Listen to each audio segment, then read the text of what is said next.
A weird thing about me is if I miss like a big important lift, I definitely cry. It's like this weird, like you just put in all your physical effort into something and like your body just like, it's like, I get upset. I'm like, God, hate missing lifts. So hip thrust is pretty good. My deadlift is pretty solid. I hit like 300 pounds, which is not bad for a girl that weighs 115. That's tough. I'm calling it 385.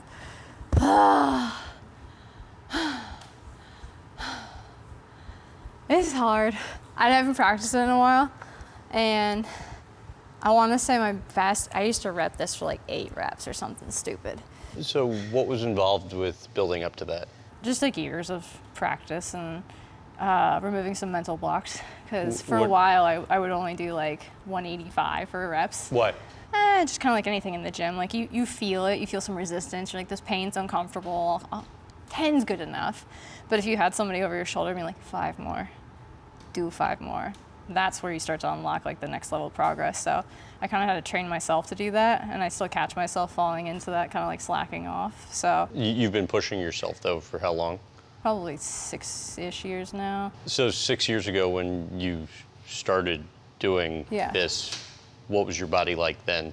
I was always skinny, but I didn't have like any I didn't have any muscle definition. I wasn't lean. I can't remember my starting body fat percentage. Might have been like 29%, and I think my low was like 11 or 12, which is quite low for a girl, and I think I sit like 14, 15 right now, which I'm happy with. Like, that definition's fine for me. Okay, and what was the thing with, you had a thing for your butt? Like you weren't happy with Oh, yeah, back in the day or I had something? no butt when I started. Like, I was like, pancake butt. So now when people are like, pancake butt, I'm like, oh, please. I'm like, this took me years to build this, so I'm pretty proud of that. But yeah, I was just like a bored. So it was like a personal challenge of mine, but a lot of hip thrusts, a lot of just like targeted glute movements, and just like reps, time. You work out how often and for how long? 4 or 5 days a week, 30, 40 minutes at this point. It's very maintenance-esque for me. Like, I just work out legs and glutes at this point. My gymnastics takes care of my upper body, so I just do like 4 or 5 different exercises of hard sets, 3 sets. I'll vary. I try not to get bored, because that's a big thing too at the gym. Is if you do like the same workout, you'll get pretty bored. When you go from doing nothing to something, obviously you'll see a nice change, but to get where I am now, I had to do like 3-4 years of intense learning how to track my food. What foods do I eat? And really most of it was like switching to a higher protein diet. That made a huge difference for me. We take everything in like data log. Like we would rack up like all of our weights, all of our sets, all of our reps, and track and see if we're making progress like week over week. And that really just held us to be like accountable to ourselves, and then it helped us actually measure if we're making progress.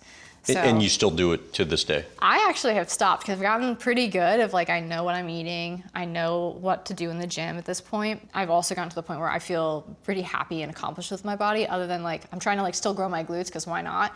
But like, I'm happy with like the aesthetics that I have, and I'm just like, cool, what skills can I learn? So I'm taking like gymnastics and practicing that, because I'm like, I want to be able to do other cool things that are a different kind of strength for me.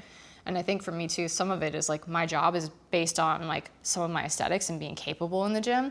So it's like, that's a little self-motivating for me of like, I need to make sure that I look and feel the best for my own self, but also for like our business and our content. And do you still feel like you're having gains in the way you want, or is it now just, the goal is to kind of maintain? It's definitely maintaining. Like, I can't get too much leaner. I can't add too much more muscle mass. And I'm all natural too, so I've never taken anything. I'm gonna take creatine, but everyone knows you can take creatine. So I've just like pushed my natural limits, and I'm a pretty good responder in my upper body, so I hardly do any upper body thing, which is kind of unfortunate. Guys are always like, can I have those genetics? I'm like, yeah, please give me your leg genetics. That would be great. And the diet entails what? 2,400 calories, which is high for a girl who weighs like 114 pounds. But I still maintain eating like high protein foods. Just now that we've known that, we've set our environment, so like the snack options and the meal options that we have naturally have a lot of protein. But take me through a typical day of like what you eat. Lunchtime, I'll have a 400-ish calorie meal, usually like 20 to 30 grams of protein. Could be a Chick-fil-A salad, could be mac and cheese, protein mac and cheese. We'll put like chicken in it or something like that. And then in the afternoons, I'm typically like, I'll have a snack or two with like protein chips. And then I'll typically save most of my calories for like a bigger, bolder like dinner. And that'll be probably 40 to 60 grams of protein, depending on what we'd end up doing there. And we usually would have like a nightcap, we call it like dessert, but it's also, again, it's like a protein cereal with like, you know, a protein milk or something like that.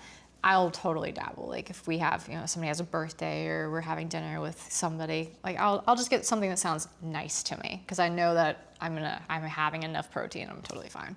Cheat meals ever? Totally. So like when we go to New York and we hit up like the best pizza place, I'm like, yeah, give it to me. Like, and I'll are you totally have still it. sticking within your calorie limit, or will you allow yourself to go crazy? Over. Okay.